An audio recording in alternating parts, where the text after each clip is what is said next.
Dzień dobry, witam Państwa z pięknej, słonecznej Nowej Dęby. Jeżeli wyglądam na nieco zawianego, to dlatego, że strasznie wieje. Byliśmy świadkami strzelania armatohaubic samobieżnych K9 na poligonie. To wydarzenie zwieńczyło klub użytkownika K9, czyli międzynarodowe spotkanie, w którym uczestniczyli przedstawiciele 10 państw, które użytkują K9, jak również państw, które obserwują ten program i chcą się wymieniać doświadczeniami. Celem tego spotkania jest, co najważniejsze, wymiana doświadczeń, wymiana systemów szkolenia, wzajemne informowanie się o progresie i próba w miarę możliwości dojścia do interesujących wniosków i przekazania ich producentowi haubicy, koncernowi Hanwha Aerospace, na zaproszenie którego trafiliśmy na niniejszy poligon. Jeżeli wyglądam na lekko roztrzepanego, serdecznie Państwa przepraszam. Mam na sobie 6 albo 7 warstw i tak jest mi zimno, natomiast na szczęście haubicom nie robi to większej różnicy. Tymczasem idziemy wymienić się informacjami z polskimi międzynarodowymi wojskowymi, którzy przyjechali na to wydarzenie, a także zobaczyć, jak K9 radzą sobie na poligonie w Nowej Dębie. Nazywam się Antoni Walkowski, a to jest relacja Defense24 z poligonu w Nowej Dębie. Do zobaczenia, trzymajcie się. 2025년 폴란드 크라쿠프. 차가운 바람이 몰아치는 야전에서 세계 10여 개국 군인들이 한자리에 모였습니다. 이곳에서 울려 퍼진 K9 자주포의 포성은 단순한 화력 시범이 아니었습니다. 한국 방산이 이제 더 이상 무기를 사고 파는 나라가 아니라 세계가 모여 배우는 중심으로 떠올랐음을 보여주는 상징이었습니다. K9 유저클럽. 이름만 들으면 단순한 동호회 같지만 실상은 완전히 다릅니다. 이 모임에는 폴란드, 노르웨이, 핀란드, 에스토니아, 호주, 인도, 터키 등 K9 자주포를 운용하는 국가들이 참여했고 미국과 스웨덴은 참관국으로 자리를 함께했습니다. 그리고 이 모든 자리를 주최한 대한민국의 한화 에어로스페이스가 있었습니다. 각국 군인들은 훈련 경험, 운용 노하우, 정비 문제와 개선 아이디어를 나누고 한화는 그 목소리를 직접 듣습니다. 과거라면 상상하기 어려웠던 방식입니다.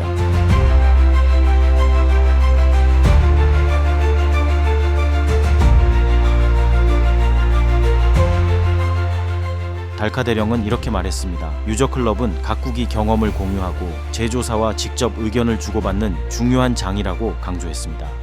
Panie pułkowniku, w niniejszym spotkaniu uczestniczyli przedstawiciele 10 różnych państw, użytkowników K9 plus obserwatorzy tego wydarzenia. W jaki sposób z punktu widzenia Wojska Polskiego, jaką użyteczność mają takie spotkania? Czy to jest rzeczywiście pomoc, jeżeli chodzi o naukę eksploatacji tego sprzętu, wnioski z jego wykorzystania? Z całą pewnością tak. Jest to dobra okazja, jest to dobre forum do tego, żeby wymieniać się tymi informacjami i budować bazę danych, wiedzę. Oprócz tego w spotkaniu oczywiście uczestniczy przedstawiciele producenta, czyli Hanwha Aerospace. I tutaj jest taka dodatkowa wartość, że my możemy przedstawić nasze uwagi bezpośrednio producentowi. Jest to forma stosowana już przez nas, bo takie spotkania odbywaliśmy w zakresie systemu CRAP, systemu RAK, a więc wymiana informacji na temat eksploatacji z producentem jest niezwykle istotna. A wymiana informacji między siłami zbrojnymi na temat jak szkolić, jak operacyjnie używać w różnych środowiskach, bo wiadomo, że użycie działa w warunkach Norwegii czy Finlandii jest inne niż w warunkach Polski, a Australii już zupełnie jest inne warunki eksploatacyjne oferuje, ale jest to zebranie doświadczeń, bo pewne doświadczenia są wspólne, pewne kwestie eksploatacyjne są wspólne i pozwalają nam na wzbogacanie naszej wiedzy i tak naprawdę przygotowanie procesu eksploatacyjnego, serwisowego, ale też i szkoleniowego stosownie do tego, kto ma najlepiej rozwinięty ten system, tak zwane wykorzystanie dobrych praktyk. 즉 이제 한국은 무기를 팔고 끝내는 나라가 아니라 사용자와 함께 발전하는 파트너가 된 것입니다. 과거의 무기 거래는 단순했습니다. 계약을 맺고 납품을 하고 문제가 생기면 사후 지원을 해주는 것이 전부였습니다. 하지만 오늘날 유저클럽은 완전히 다른 길을 보여줍니다. 무기를 판매한 순간부터 그 무기가 운용되는 수십 년의 시간까지 한국이 동행한다는 선언입니다. 이 새로운 구조는 단순히 군사 장비의 거래 방식만 바꾼 게 아닙니다. 국가 간 신뢰의 패러다임 자체를 바꾸고 있습니다. 각국이 유저클럽에서 경험을 공유하면 그것은 곧 새로운 훈련 매뉴얼이 되고 정비 기준이 되고 때로는 차세대 모델의 설계 방향이 됩니다. 단발성 거래가 아니라 살아있는 네트워크가 된 것입니다. 달카 대령은 또 이런 점을 지적했습니다. 유저클럽을 통해 얻은 경험은 단순한 운영을 넘어 차세대 K9 PL 개발에도 반영된다고 했습니다. Te wnioski będą przekładane, będziemy wykorzystywali je w procesie testów. Konfiguracja wersji PL już została przez nas w większym zakresie uzgodniona. A więc ten proces i trwa i on już jest praktycznie rzecz biorąc na ukończeniu.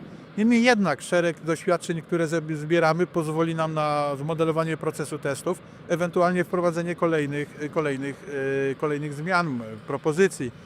Bardzo ciekawe rozwiązania prezentuje Australia, która w swojej wersji AS9 wprowadziła bardzo daleko idące zmiany i to działo w niektórych aspektach bardzo się różni od tego pierwotnego, które jest, że tak powiem, pozyskiwane.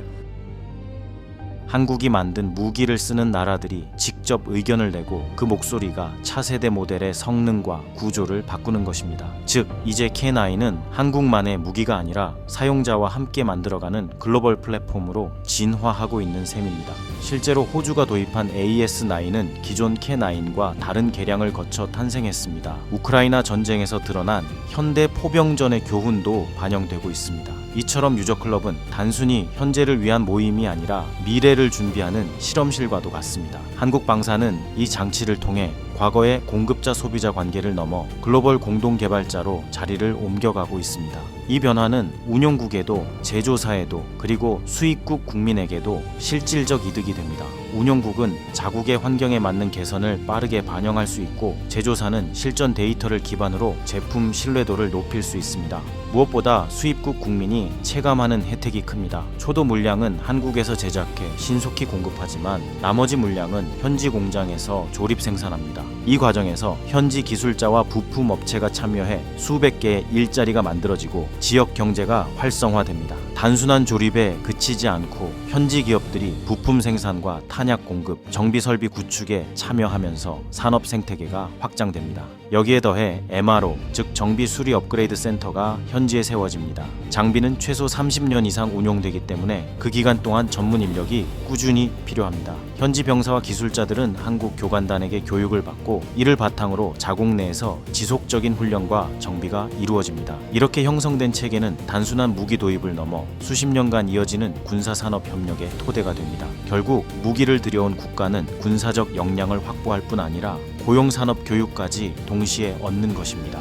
그 결과 유저클럽에 참여한 국가는 다시 한국 무기를 찾게 되고 장기적 관계가 더욱 굳어집니다. 이것은 전통적 무기 거래에서 볼 수 없었던 한국식 방식이며 한국 방산이 가진 가장 큰 차별성입니다. 이러한 구조는 기존 방산 강대국들에게는 낯설고 불편한 방식일 수밖에 없습니다. 독일과 프랑스가 한국을 견제하는 이유도 여기에 있습니다. 그들은 아직도 납품과 유지보수 중심의 전통적인 방식을 고수하고 있지만 한국은 이미 더 앞서 나아가고 있습니다. 빠른 납품, 합리적 가격, 그리고 무엇보다 유저클럽이라는 네트워크, 이것이 한국 방산을 차별화하는 힘입니다. 달카 대령은 마지막으로 이렇게 말했습니다.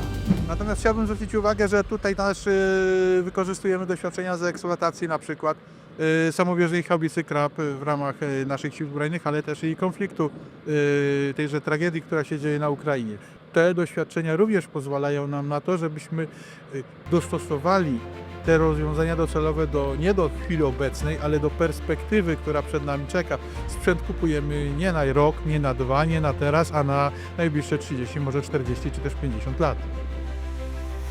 무기를 산다는 건 1년, 2년 쓰고 끝내는 일이 아니며 앞으로 30년, 50년을 함께할 장비를 고르는 일이라고. 그래서 경험을 공유하고 장기 운용의 비전을 함께 그려가는 자리가 중요하다고 강조했습니다. 바로 이 지점에서 한국의 진짜 힘이 드러납니다. 단순한 판매자가 아니라 수십 년을 함께 갈 파트너로 자리매김하는 것입니다. 폴란드의 훈련장에서 쏘아올린 K9의 포성은 단순한 군사훈련이 아니었습니다. 그것은 과거에는 수입만 하던 나라였던 한국이 이제는 세계 각국을 모아 함께 미래를 설계하는 중심이 되었음을 보여주는 신호였습니다. K9 유저클럽, 이름은 소박하지만 그 안에는 한국 방산이 세계 방산 질서를 새롭게 쓰고 있다는 자부심이 담겨 있습니다. 이 작은 모임이야말로 한국 무기가 단순한 장비가 아닌 세계적 생태계로 자리 잡았음을 증명하는 무대입니다.